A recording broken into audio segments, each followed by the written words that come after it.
Good evening to everyone. Thank you so much for this honor. I have to admit I'm not just flattered, but also a little embarrassed by Ralph's incredibly generous introduction. So thank you so much, Ralph. This is very nice to hear. And thanks to everyone who came here today. I can recognize in the audience the faces of many colleagues and friends. So thank you very much for making the trip. I know some of you came from other countries. And I'm also incredibly grateful to CES Info for this prize and to all the people who helped organize the visit, including Professor Claudia Steinwender and Vera Schomburn, who helped with the organization. I had a rocky trip coming here, thanks to supply chain disruptions, but the hospitality since I arrived has more than made up for the trip.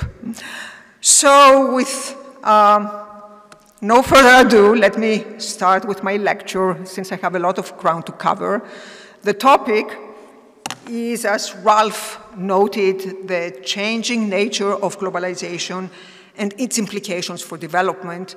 The changing nature of globalization, the new global environment, is a topic that's obviously policy relevant these days, and it's something we all debate, but mostly from the perspectives of advanced countries, so Germany, the United States. What I want to do in this lecture is take a different perspective and see things from the angle of developing economies, and that will bring me to some of the issues Ralph mentioned in his introduction, namely how trade has contributed to development in the past. So let me start with giving you a broad motivation for looking at this question. Several developing countries, so Ralph mentioned China, but there are many others, exhibited historically unprecedented growth after World War II, and especially in this period between 1989 and 2020. So this is the era that we characterize as the era of hyperglobalization. And most people attribute, at least partly, this unprecedented growth, these growth miracles, to trade and openness. So we often hear the term export-led growth in this context. However, both trade and trade policy have changed significantly in the past few years. And what I mean by change is there are structural changes. By structural changes, I mean mainly technological developments and also climate change, and then there are policy changes and geopolitics. So one natural question to ask is, what do these changes imply for development?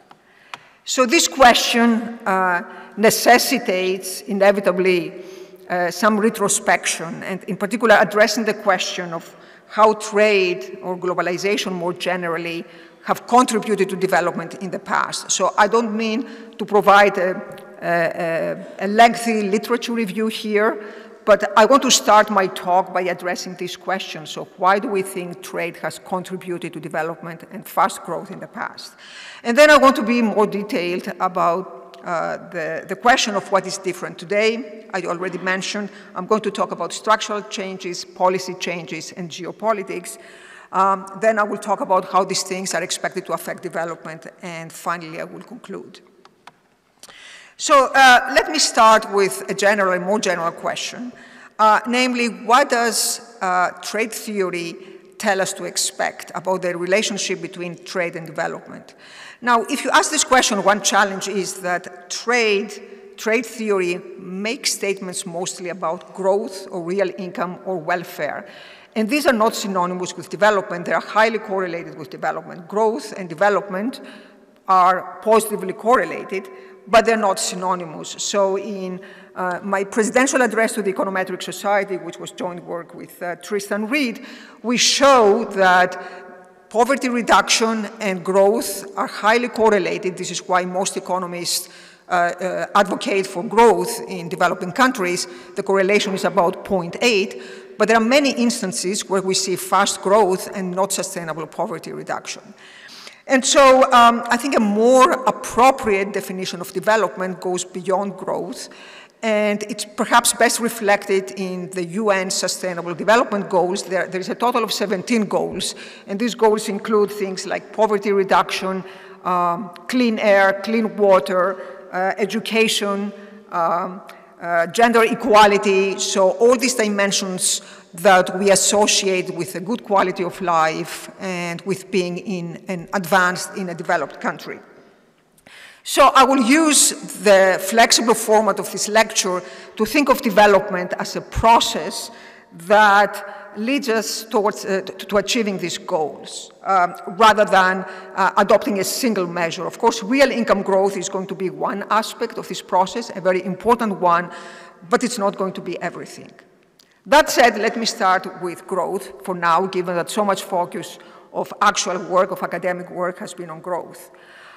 Trade theory features many mechanisms, some old, some new, through which trade raises incomes. However, one challenge is that none of these mechanisms can plausibly generate the magnitudes of the effects that we've witnessed in the last 3 decades. And therefore, I think we are presented with a puzzle. There is a very comprehensive, for those of you familiar with the trade literature, there is a comprehensive and informative overview of models and the evidence in a chapter in the Handbook of International Economics by Costino and Rodriguez-Clar, and they review many models, many different mechanisms. And the highest welfare gain that they can produce through the standard models used in trade is a gain of 96%. So this gain is achieved in Slovakia for the hypothetical case where the country moves from autarky to free trade. And again, for those of you familiar with the trade literature, this is a model that features intermediate inputs, monopolistic competition, and heterogeneous firms a la Melitz, so the latest generation of models. So to keep things in perspective, 96% sounds very high. It's almost a doubling of real income.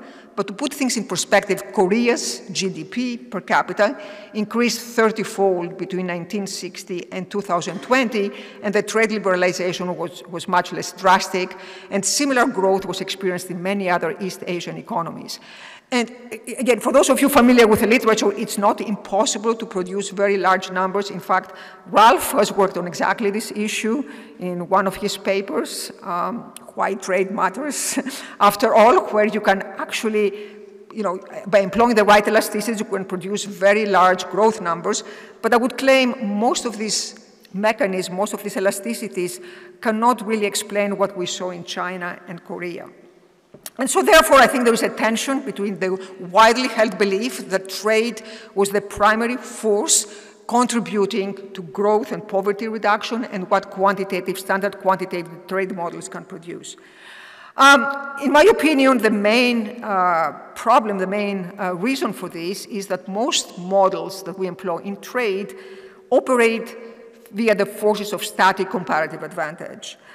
So perhaps a most promising path is rather than focusing on static comparative advantage, is to focus on distortions. And in fact, this is a path that some recent research has taken. I'm thinking here of the work, for example, by Atkin and Donaldson, Atkin and Kandelwal, and so on. And the idea there is that trade, openness more generally, may help alleviate misallocation that results from non-trade related distortions. So we would think that most developing countries have many distortions, many domestic distortions that have nothing to do with trade, corruption, excess bureaucracy, labor regulations, and trade, while not addressing these distortions directly, can help alleviate them in many different ways. However, the problem with this line of reasoning is not all distortions matter equally. Take, for example, market power, so the existence of oligopolies or monopolies, which, again, are prevalent in many developing countries. There is a lot of work that has shown trade can have important effects on market power, but it's not clear that these are first-order effects on welfare. So here I want to adopt a slightly different framework for thinking about these issues that's inspired by, again, my presidential address, which again was inspired by a different tradition coming from the development literature, namely the structural transformation literature in development. And so there, you can think of development as requiring two conditions. The first condition is that countries have an initial positive income boost. This boost can come through the discovery of resources, oil, natural resources, an increase in agricultural productivity, and so on. And then there is a dynamic process that affects the structure of the economy. So you can think of this positive income shock as being something that jumpstarts the economy, and then that sets off a process in motion that helps the economy move to a different state.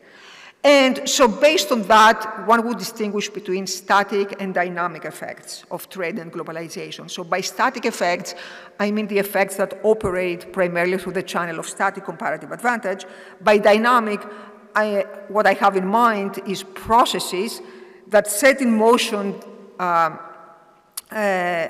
transitions affecting distortions, among other things, but also endowments, technologies, institutions, and in short, they change the structure of the economy. So let me briefly discuss static effects first. In the context of developing countries, we think of the static effects, the static comparative advantage, as being in agriculture, in natural resources. Many developing countries are actually rich in natural resources, and low-skilled labor manufacturing. Now, agriculture and natural resources have definitely led to many positive income boosts. However, they have not delivered development. And the person who has expressed that best, in my opinion, is Joe Stiglitz, who said if Korea had relied on static comparative advantage, it would still be producing rice, right? That's a very strong way of expressing this reality that based on static comparative advantage, Korea would not have become rich. Agriculture is still protected in many advanced economies, so there is no natural path for developing countries for entering these markets. And natural resources are associated with a resource curse in many developing countries rather than with development and poverty reduction. However, what did deliver in the past for developing countries was low-skilled labor manufacturing. And this is what we mean when we talk about the export-led growth model. So why was that? So the low-skilled labor manufacturing gave economies this initial boost I talked about. It gave them this boost in the sector where they had comparative advantage because of abundance in low-skilled labor. The initial export success did not require any labor force upgrading or any product upgrading. It did not require foreign aid or any upfront capital investments. In other words, it was really cheap for developing countries. And finally, the access to foreign markets meant that the expansion of exports, the expansion of sales, did not hurt their terms of trade. However, you could claim that all these features are also present in the case of agriculture or natural resources. So why was low-skilled manufacturing so different? Why could manufacturing deliver these big development effects that we saw in the last 3 decades?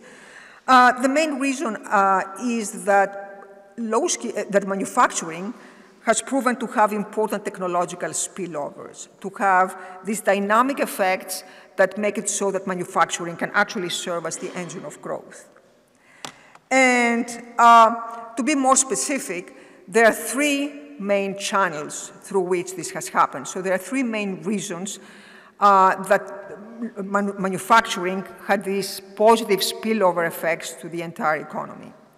The first is that the selling to large markets, large lucrative markets, meant that countries could adopt better technologies, could upgrade the technologies. In the paper with Tristan in Econometrica, we show that at a macro level using data from many different countries, but there are many micro studies that document this effect of how access to large markets, often achieved through trade liberalizations, allowed firms to adopt better technologies, and I know there are many people in the audience who have worked on exactly this topic. The second one is that there has been technology upgrading and productivity increases through three main channels that are related to trade, or to openness if you want.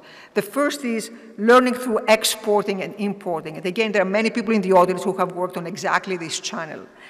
Second, technology transfer, voluntary or forced. And this technology transfer took place through joint ventures or foreign direct investment. And finally, global supply chains. And when it comes to global supply chains, what most people have in mind is the hyper-specialization gains achieved by fragmenting the production of a particular product to many different stages and outsourcing the stages to different countries. But there's a very rich sociological literature, so a literature that was developed in sociology, that emphasizes the firm-to-firm interactions in global supply chains. And this literature shows that one of the most important channels, one of the most important benefits of global supply chains is that knowledge was communicated across firms located in different countries through these global supply chain links. So all these channels that involved trade across countries allowed countries to move up the value chain to produce technologically advanced products. And finally, the third way through trade has impacted development in many countries is by changing institutions. And here, deep trade agreements played an important role in the sense that they acted as a commitment device for enacting reforms in developing countries. Deep trade agreements have often been credited with disciplining domestic lobbies. In addition, there are many cases where trade-induced growth led to changes in institutions. So one example would be child labor, and again, there are people in the audience who have worked on exactly this topic, showing how trade liberalization leads to more trade, which has positive income effects, and this leads to a decline in child labor, which in turn means kids spend more time in school, and there is an upgrading of human capital. So these are all mechanisms through which trade has affected development in a more general sense. And if you now think about what are the preconditions for this dynamic effect to take place, what are the conditions you need for these dynamic effects to unfold, there are three sets of conditions. The first is technology, technological developments. And so in the past decades, we had the production fragmentation that I mentioned. Because of new technologies, it became possible to take a car, split it up in parts, and then produce the parts in different countries and trade them across borders. Second, the decline in trade costs. That includes information and communication costs that were affected by information and communication technology. Containers was another big development. So these are all technological advances that account for the changes in trade.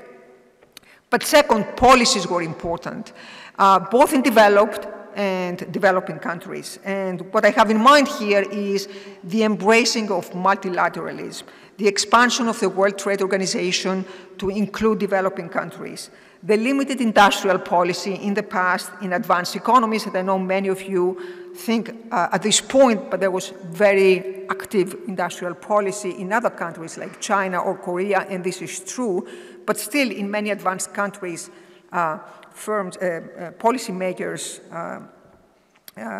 did not employ these tools.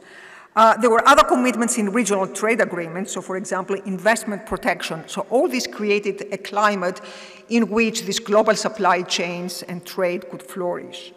And finally, geopolitics also played an important role. And these geopolitics were partly supported by the policies I just mentioned. We had peace, stability, and predictability, which are very important for the functioning of supply chains. We had the end of the Cold War.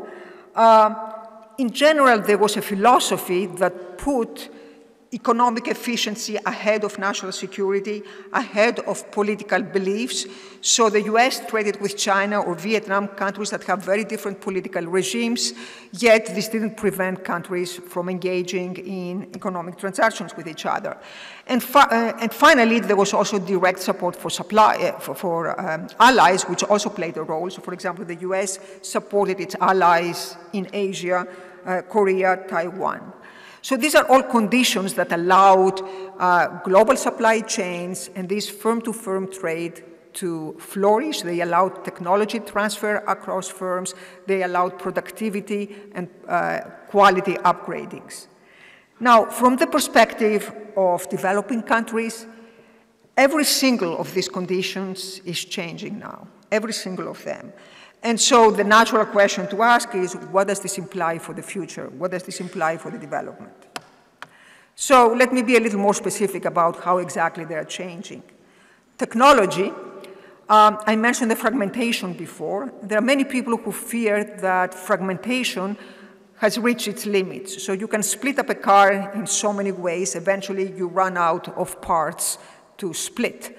So there are some people who think that there are technological limitations to the further expansion of global value chains. Second, there are technological developments that call into question trade with low-income countries. And this development include automation, digitization, AI. And finally, there is climate change. And here I want to think about climate change itself as opposed to policies that address climate change. Second, there are many policy changes in advanced economies, so especially in the US and Britain, two countries that were traditionally the bastions of free trade. We see shifting priorities in those countries with domestic labor concerns coming first. There are also other concerns including climate change, national security, and resilience, which were not present in the past. We see a rise of economic nationalism, protectionism, waning multilateralism. In the last 3 years, we saw a resurgence of industrial policy in the United States, and many other countries are following suit.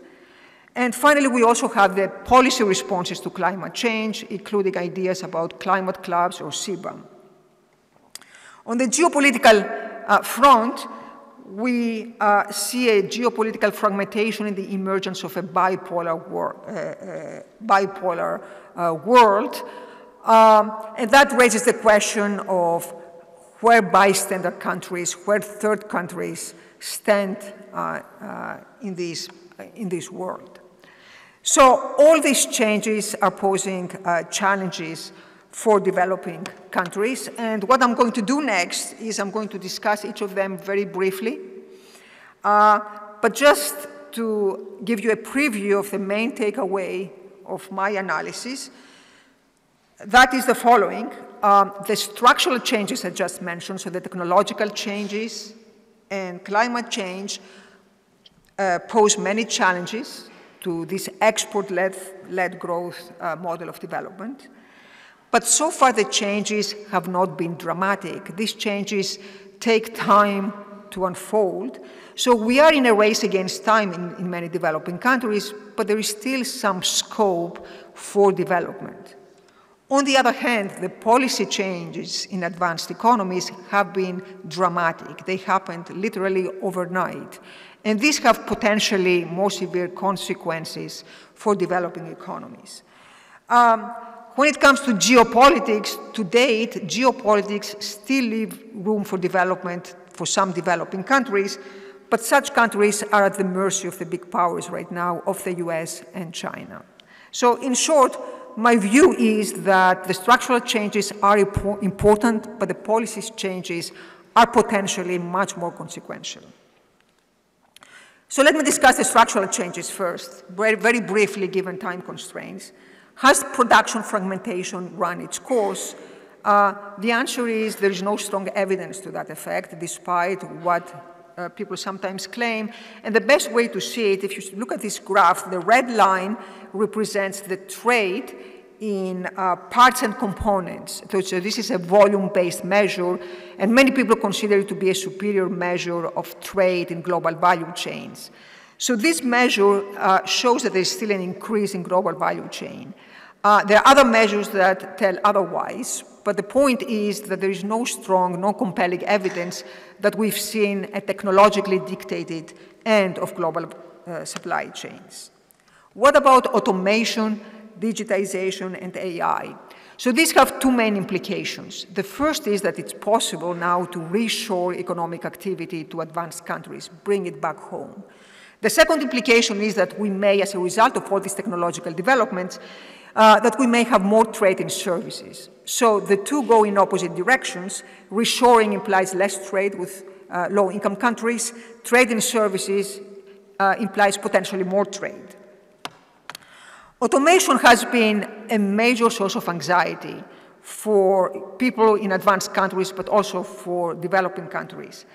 And for developing countries in particular, the main concern is that robots have rendered the traditional advice of low-income countries in low-skill manufacturing irrelevant.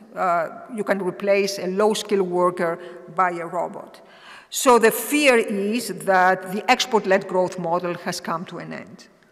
However, the evidence to date on that is mixed. And let me show you one graph. That graph comes up to 2018, but we are updating up to 2020, and the results look very similar. So on the horizontal axis in this graph, you show, you see the share of replaceable jobs. So the share in each industry, the share of jobs that can be replaced by a robot. And on the vertical axis, you have the adoption of robots in various industries. So there are two main messages in this graph. First, the good news, if you want, is that the adoption of robots remains low relative to what it could be.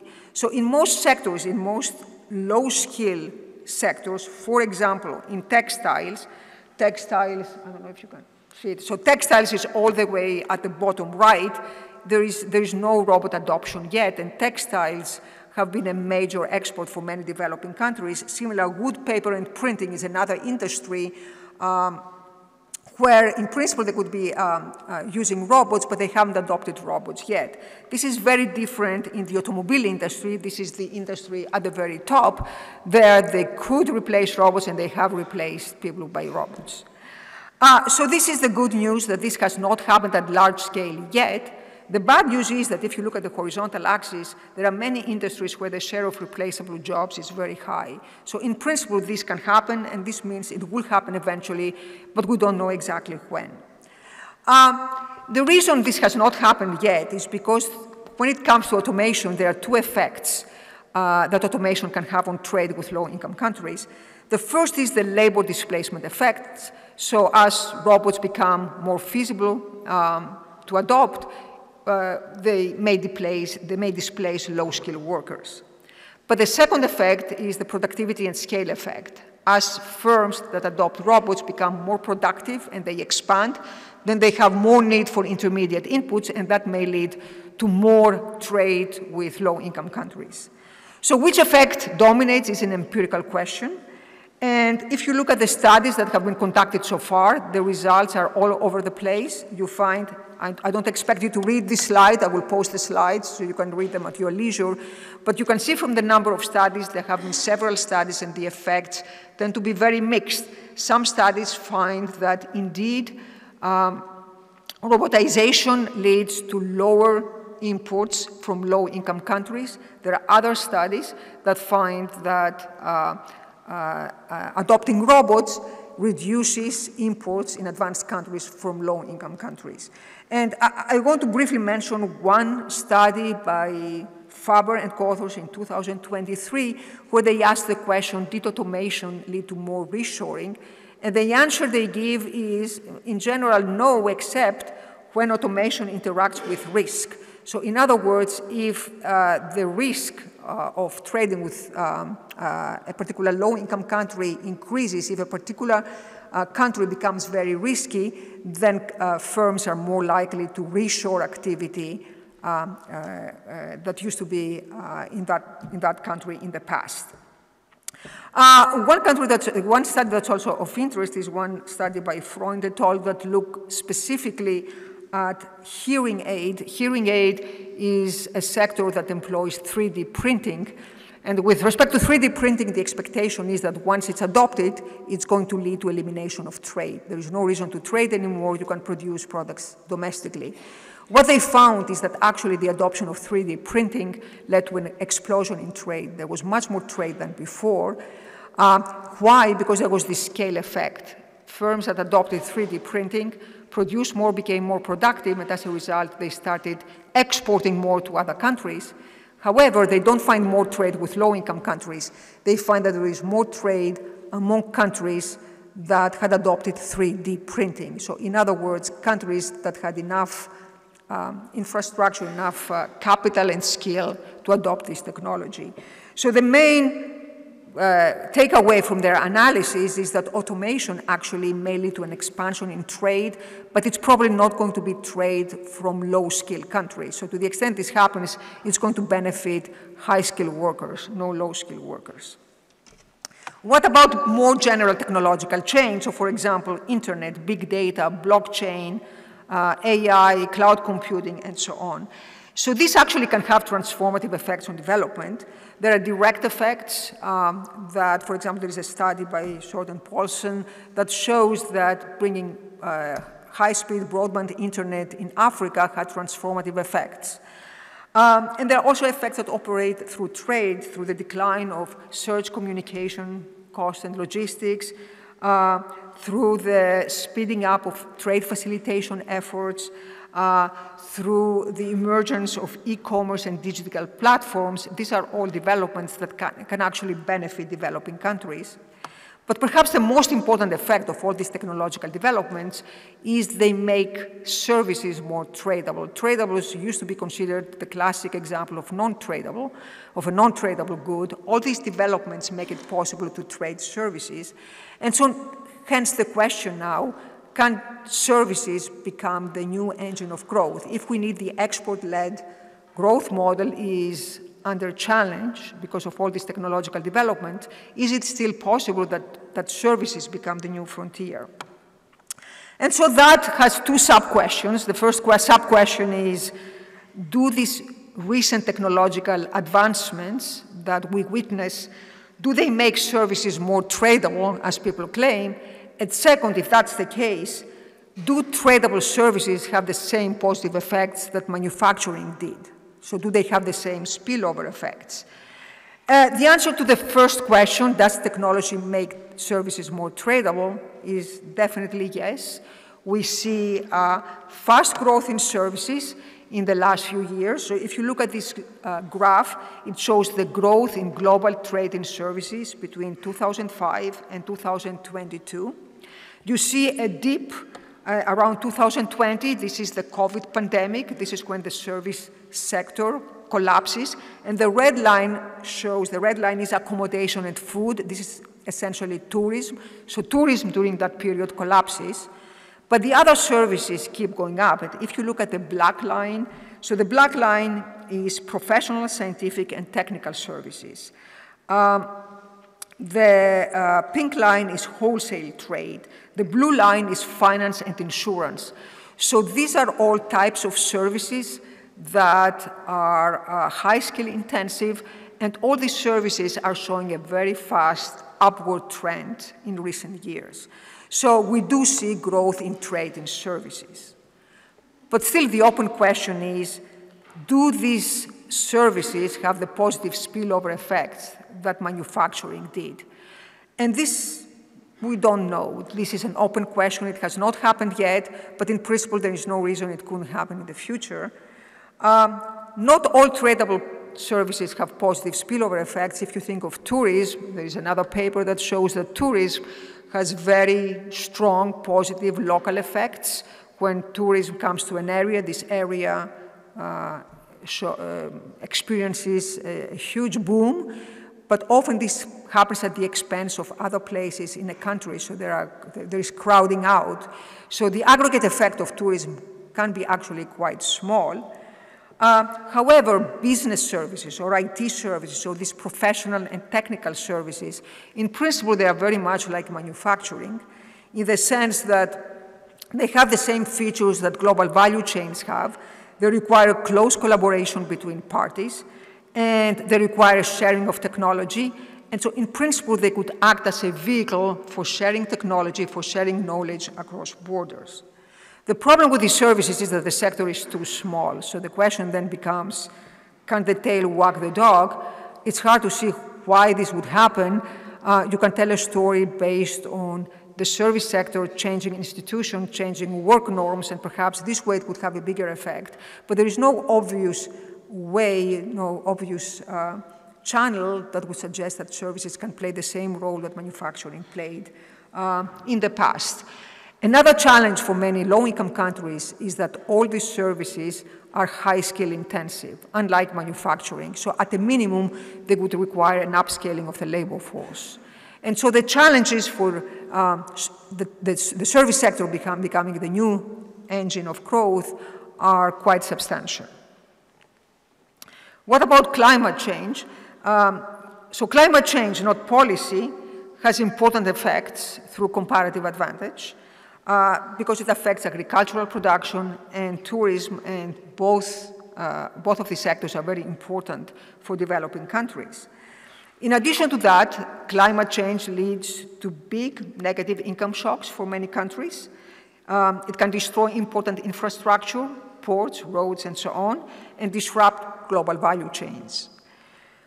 When it comes to comparative advantage, many people take it as given that the comparative advantage is going to be affected profoundly by climate change. To my knowledge, the only paper that has explicitly looked at this issue is a paper by Costino, Donaldson, and Smith. And the surprising finding of these studies, they find potentially large effects of climate change on select countries. For example, in Malawi, so GDP goes down by 50% because of climate change.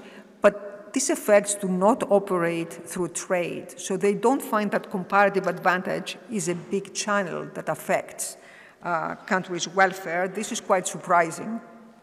On the other hand, there is substantial evidence that natural disasters caused by climate change are going to affect disproportionately low-income countries. And the reason this is important from a development point of view is that they cause disruptions of global value chains. Now, you may think this is perhaps not an important concern because most low-income countries, most countries in Africa, for example, have not participated in global value chains anyway.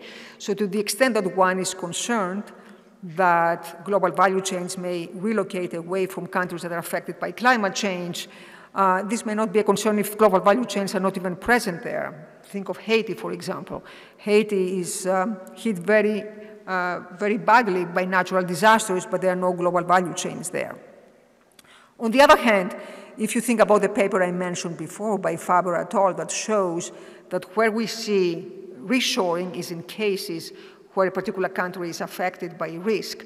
What their paper implies is that there will be even less incentive for global value chains to go to low-income countries that are affected by climate change. So if one thought once upon a time that perhaps countries in Africa or countries like Haiti could grow by trying to enter global value chains, this is very unlikely today, partly because of climate change. So that all applies to structural changes, and my main takeaway from all this is that structural changes imply many challenges for development. It's going to make it very hard for developing countries to have the same experience they had in the past. In principle, it is conceivable that the service sector takes the place of manufacturing, but even there the main challenge is that countries would need to upgrade their labor force, so it takes some upfront investments. What about now policy changes and geopolitics? So these were initially disputed. I think by now we are all in agreement that we are in a new era, so I'm not going to spend much time on this because I don't think this is an open question anymore. I will just point out that in practice, it's very hard to distinguish between what I would call policy and geopolitics. And to give you an example, many of the policies that were recently adopted in the United States in electric vehicles, in semiconductors, they were justified as an effort to diversify supply chains away from geopolitically sensitive locations, so mainly China, decoupled from China, either because of national security concerns or because of more general resilience concerns. So this is the justification that's given that's more related to geopolitics.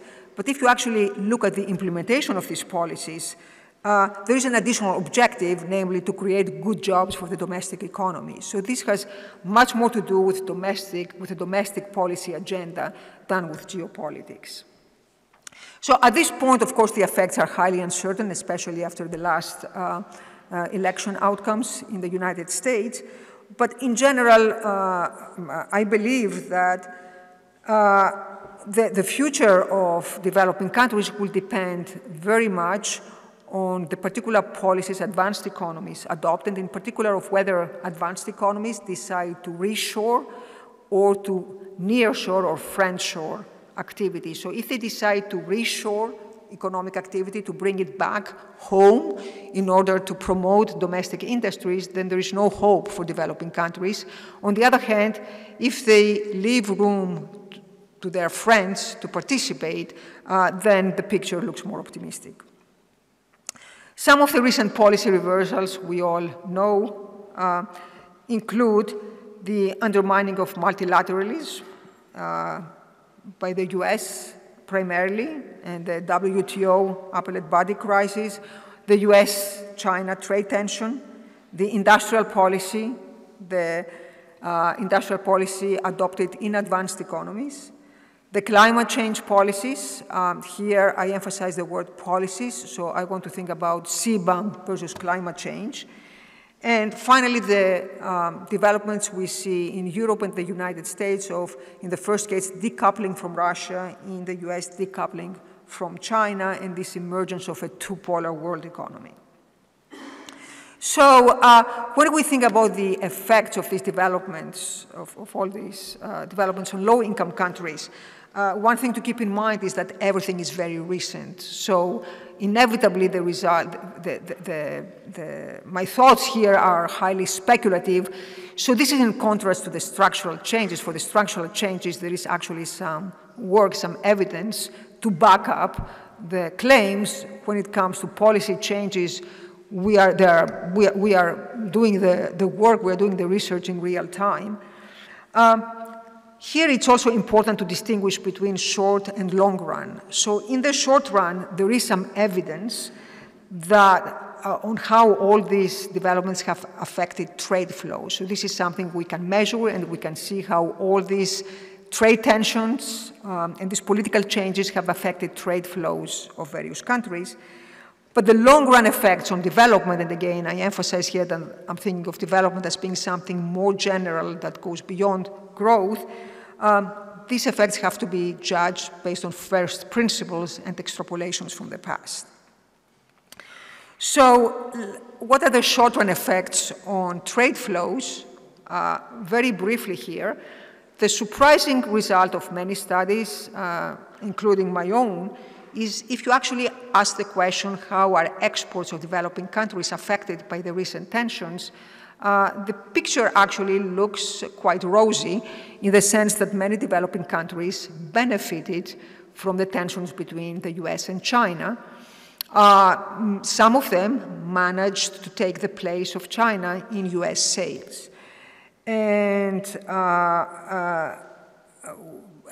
there are several papers that show that the reason this is happening is partly because global value chains may be reallocating, partly because China exports to the US not only directly, so not just final products, but also indirectly by exporting intermediate products to other countries that are then processed and exported to the United States. So when the United States imposes tariffs, then exports trade gets diverted to third countries, to Vietnam, to Malaysia, to Mexico, but these countries need more imports from China to produce, and ultimately that increases the exports of China as well. So taking global value chains into account makes all these effects more complicated and more nuanced. So that seems to be the good news. One caveat I want to emphasize, someone might look at this picture and say, well, a trade war is not that bad after all, because it leads trade to grow. Actually, one thing we find is that the countries that benefited the most from all these trade tensions are countries that were already well integrated in the world trading system. So there are countries like Vietnam or Malaysia or the Czech Republic or Mexico. It's not the low-income countries in Africa, right? So, you know, someone might say this is proof that tariffs don't matter, that the trade war doesn't matter. It's still bystander countries, third countries can flourish, but on the other hand, I would say that the only reason these countries can do well is because they had embraced liberalizations and globalization and deep trade agreements earlier. So one needs to be careful with these effects. So apart from the short-term effects and this caveat that I just mentioned, there are also other reasons to be concerned about the long-run effects on development. And here, inevitably, I'm going to be more speculative, but I'm going to draw on some of the mechanisms I emphasized at the beginning of my talk. So first, market size. I mentioned at the beginning that several works have shown that access to large and lucrative markets has been an important channel through which low-income countries have managed to climb up the value chain. Now, access of low-income countries to these big lucrative markets is becoming less likely in the future. So far, as I mentioned, the big beneficiaries were these countries that were well integrated. For the most part, these are middle-income countries. They are not the low-income countries in Africa. Second, the US and Europe, given the current sentiment here, these are the big lucrative markets. They're unlikely to open their borders to cheap imports from other countries. And so one might say that perhaps the US and Europe are not willing to do that, but maybe China will become the new lucrative destination. So China is on its way of becoming a high-income country, and maybe China will take the place of the US or Europe as a major destination for developing countries. However, to date, there is no evidence that China will play this role. So in China, China itself has been pursuing this dual circulation strategy. So as a result, the imports in China have been declining. So imports this is the black line in the graph, imports as a share of GDP in China have been going down over time. Again, this is the black line.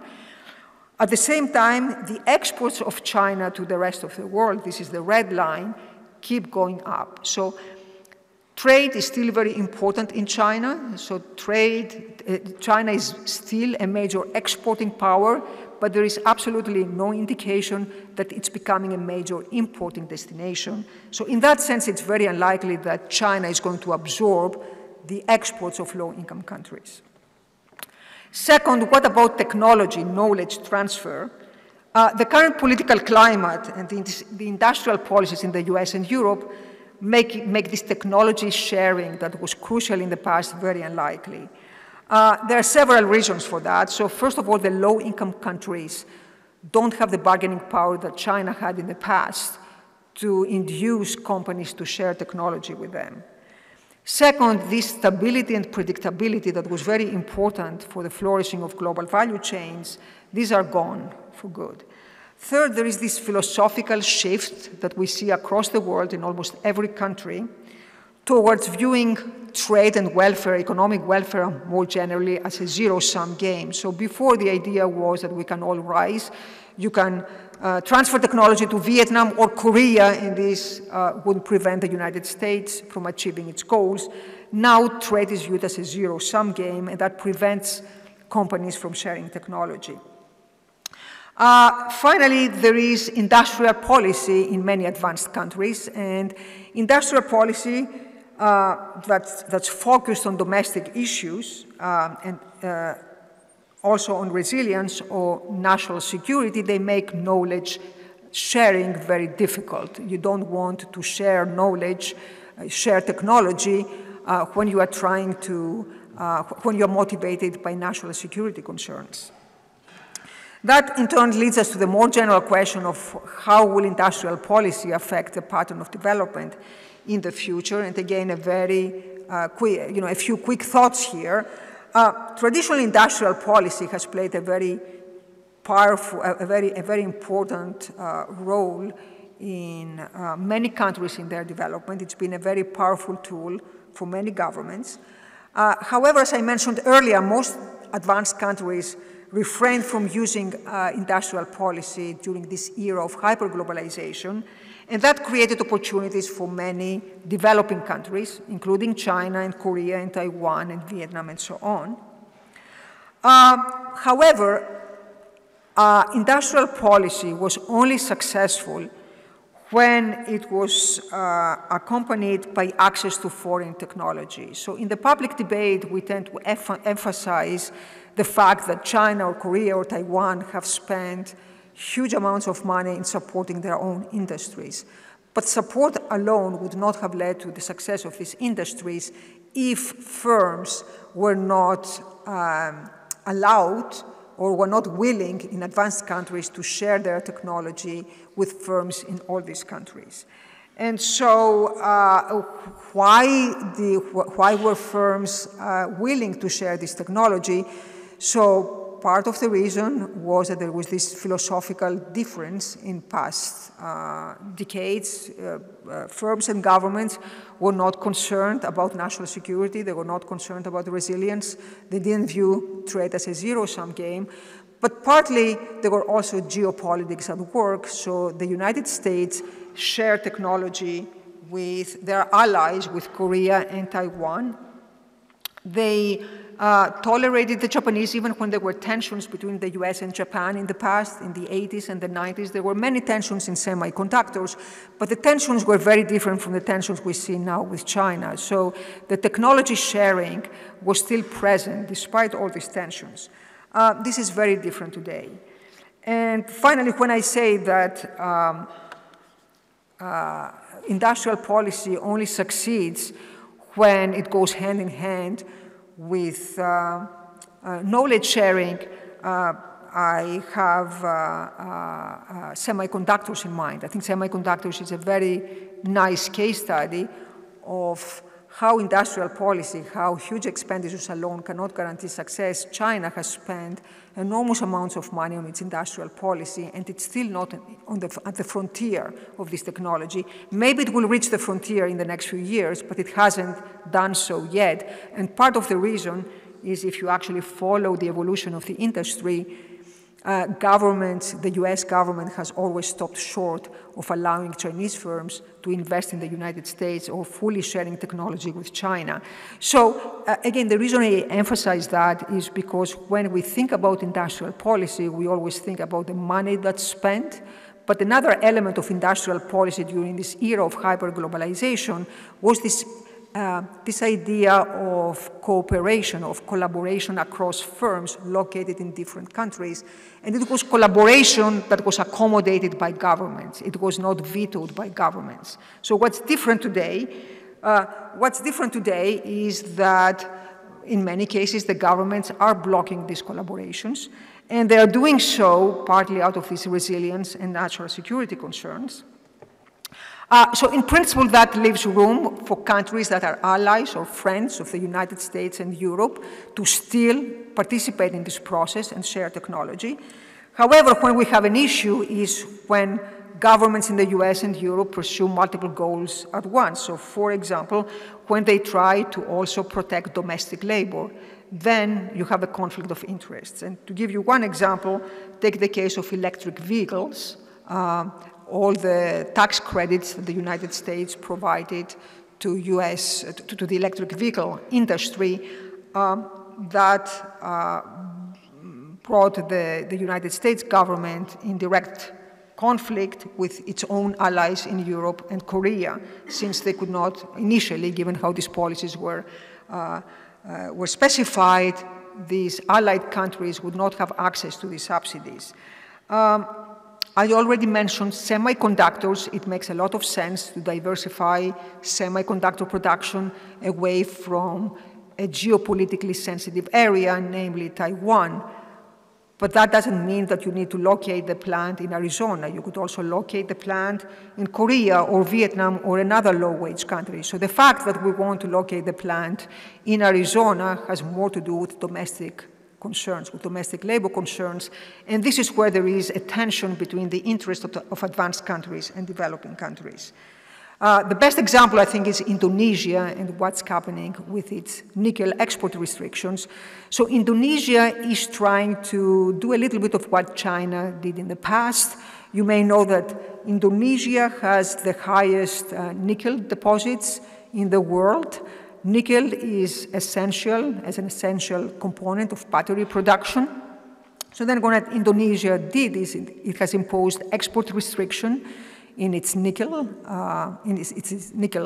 sales, and will allow access of foreign firms to its nickel only in return of foreign direct investment in Indonesia. So this is a strategy they employ as a means of supporting the domestic industry and also inducing technology transfer through FDI in Indonesia. The problem with this strategy is that the main firms who have invested in Indonesia are the Chinese firms. So that created a tension between Indonesia and the United States, and the United States would not give Indonesia access to the tax credits in the US market, even though Indonesia is now a friendly country. Why not? Because they are, to the extent that the US wants to diversify away from China, they don't want to give tax credits to a country that relies on Chinese foreign direct investment. So you see how all these geopolitical tensions create a true problem for many developing countries who cannot proceed the same way they cannot behave the same way they had behaved in the past. So in principle, I think industrial policy it's still consistent with development, but it has to be judged on the case-by-case basis, and when industrial policy is focused on promoting domestic interests, then it's less likely to have these beneficial effects on other countries. And finally, what about institutions? Institutions is considered one of the most important ways through which trade has affected development. It's one channel that's very hard to quantify. This doesn't mean it's not important. I think that the behavior of the United States and other advanced countries has undermined the very institutions they are supposed to support. They undermine the international cooperation and multilateralism at a time when it's needed more than ever. So if you think about the main challenges we face, climate change, for example, they require international cooperation, and we are far from it these days. The industrial policies employed, they are inconsistent, often inconsistent with WTO rules, especially the domestic content requirements. On top of that, the domestic content requirements often expose a certain hypocrisy on the part of advanced countries. So for example, you have domestic content rules when it comes to electric vehicles, or you impose tariffs on Chinese electric vehicles at the same time when you're supposed to be promoting a green economy. And all this is happening in advanced economies at the same time when we're asking low-income countries to pay a potentially high price in order to address climate change. So in other words, many of the policies pursued by advanced economies have set a very bad example for developing countries. Finally, what about climate change policies? So very briefly, because I think I'm running out of time, on one hand, the green agenda very much reinforces the point that development is not just about growth, it's also about clean air and clean water and sustainable, a world that we want to live in. And so this is very much consistent with this more general view of development I talked about. Also, these environmental goals are most important for developing countries because these are the countries that they have the most to lose. And one other thing to keep in mind is that the green agenda, so not climate change, but climate change policies, and the green agenda may change the patterns of comparative advantage. For example, they create demand for many critical minerals, and many of these critical minerals are actually in developing countries. So some examples, the Democratic Republic of Congo has 70% of the world's global cobalt output. South Africa, Gabon, Ghana, Zimbabwe, Mali, Mozambique, South Africa, Zambia, all these countries have rich deposits of various critical minerals, and so the IMF estimates that one could potentially increase the GDP in sub-Saharan Africa by 12% by 2050 just by selling these critical minerals. Another way to see that, I'll show you this graph just briefly. This graph shows the share of the top 3 producing countries in mining of selected minerals as of 2022. And the one thing you can see is there is a lot of light blue. The light blue is China. And China has rich deposits for some of the rare earths. However, there are many other countries that also have deposits, many developing countries. Congo, I already mentioned, Indonesia and nickel, Philippines, Mozambique, Peru, Madagascar, and so on. Just, I couldn't resist, very briefly, this graph shows not the producing, not the mining, but the top countries in processing of selected minerals. And there you see a very different picture. This is light blue, and this is mainly China. So this is where you see the high concentration people talk about when it comes to the processing of critical minerals. This is all China, but not necessarily the deposits. So this was just a side note, just to show the concentration. So this is all the good news for developing countries, but on the other hand, one has to admit that the green transition is going to be very expensive for developing countries, and especially those that have very rich coal deposits, like India or South Africa.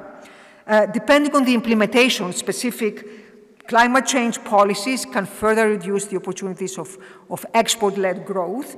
So specifically, if you think about climate clubs or CBAM, it's going to adversely affect some countries that export products affected, especially by CBAM. So the World Bank has developed an index, the CBAM Exposure Index, that measures which countries are most exposed to the changes that are supposed to take place in 2026 based on the kind of products they export to the European Union. And you can see from the list that the countries that are most affected are low-income countries. So Zimbabwe, Mozambique, Egypt, Cameroon, South Africa, India, Kazakhstan, and also Ukraine and Belarus. And these are countries that tend to export iron and steel, aluminum, fertilizer, and so on. So one shouldn't pretend that all this is not going to come at a cost for developing countries. So finally, geopolitical fragmentation is also going to affect directly these developing countries. We've had a return to Cold War in recent years, this time between the US and China. And a new Cold War does not necessarily have to be a deal breaker for development. Judging from the experience of the previous Cold War, there were still developments, in some Asian countries. But one would not expect to see the growth miracles of the past and these benefits that we associated with hyperglobalization. Still, it's possible that we see slower growth. I think the biggest risk, in my opinion, is the political risk, not so much the economic risk, but the political risk. We cannot take peace and stability for granted anymore. We already see various proxy wars, and that has created a huge uncertainty. And no matter what we think about the sources, about the roots of growth, conflict and uncertainty are not conducive to long-run investment and to prosperity. So that all is bad news for development. So to conclude, what I try to do is take stock of the current situation and discuss the main challenges for development. And I think a realistic assessment is that the growth miracles of the past are unlikely to repeat themselves given the current situation. So I try to distinguish between two forces that have contributed to development in the past. On one hand, you had static forces of comparative advantage, and on the other hand, you had a process, a dynamic process that led to upgrading of technology and institutions in developing countries. And trade played a role in both, in the first case through static comparative advantage, and in the second case through learning, technology transfer, access to large market, incentives to change institutions. Given the current climate, it's very unlikely that trade can play the same role that it played in the past. That said, in my opinion, the constraints are more political and geopolitical than structural, than technological. And that means that in principle, countries could still do well, but at a minimum, they need to choose their allies wisely. So to the extent that we think regional or bilateral alliances may take the place of multilateralism, it will be crucial to figure out who to partner with, and in that sense, developing countries may be caught in a game between the big powers. So I will stop here, and thank you very much for listening.